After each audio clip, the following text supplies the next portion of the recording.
Na-discourage ko human ako ma-discover nga one toy lang di ay o isa ra ang tutoy sa akong girlfriend. DJ Sam, maingon sila nga mabawra daw kaayo ang rason sa akong problema karon. Apan masabdan ko ninyo kung kamo na mismo ang mabutang sa akong sitwasyon. Tawagan na lang ko sa pangalang Uncle Miller. 36 years old na ko ug doon na ako'y 7 ka mga anak, DJ Sam. Pero ulitaw pa ko. Og wa sab mi mag-uban na sa inahan na sa akong mga anak kay parehas man silang mga kamagwangan. Yes, DJ Sam. 7 na kababay nga akong gianakan og silang tanan, wa jud ko'y mauyonan sa ilaha nga minyuan tungod kay wa ko makauyon sa ilang mga batasan. Maayo ra sila sa primero, DJ Sam. Pero kadugayan, magsigi na lang sila kasuko o grabe na magsigig yaw-yaw na lang nako.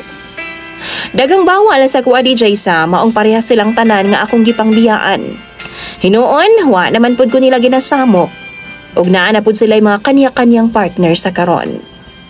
DJ Sam, ning ulahi lang naa na pud ko'y nauyab nga tawgon na lang nato sa pangalang Maris. Bata pa siya.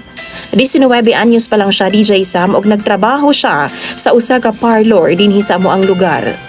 Gwapa siya, DJ Sam, kay syempre taga-parlor good, og maayo kaayo siyang muda sa iyang kaugalingon. Nailan ako siya dihang nagpa-food spa ko, DJ Sam, og siya ang mi-accommodate nako. Maayo siya mo trabaho, og gigwapahan kaayo ko niya.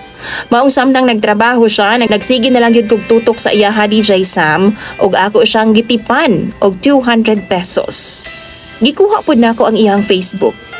Sige na mig-chika online, og maong nahulog jud ang loob namo sa usag-usa. Nanguyab ko niya, DJ Sam, og iyahapod kong gisugot. After 1 week, nagsabot ming duha nga magkita og gisundo na ako siya sa salon nga iyang gitrabahuan. Human na magpangaon, nag-init ang akong lawas. Maong giliko na ako siya sa usa ka lodging house dinhi sa among lugar, DJ Sam. Og wa siya miangal. Gikurambos na ako siya taman, DJ Sam, og wa pud siya miangal. Hangtod nga diha nga mihapuhap na ako pababa sa iyahang boobs. Mura magna ay wrong. Dili man pantay. Ang isa umbok samtang ang usa flat. Lubong man, DJ Sam. Mao tong giklaro jud nako og akong gibalik-balikan og hapuhap. Apan wa tumakababag nako kay giganahan naman kaayo ko.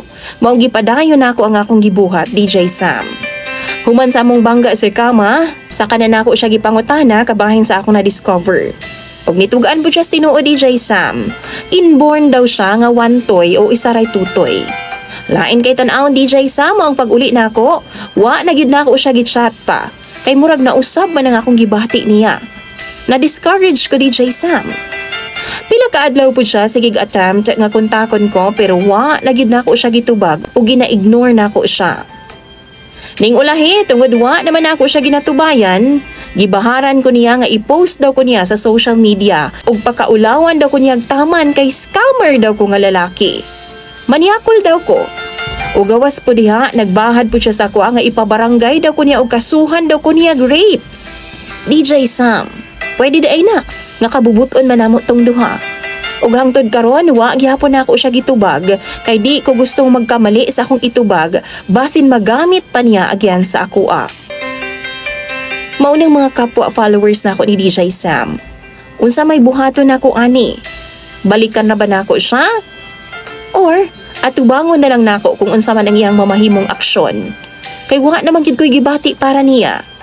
Palihog tambagi daw ko ninyo. Imong follower, DJ Sam, Uncle Miller.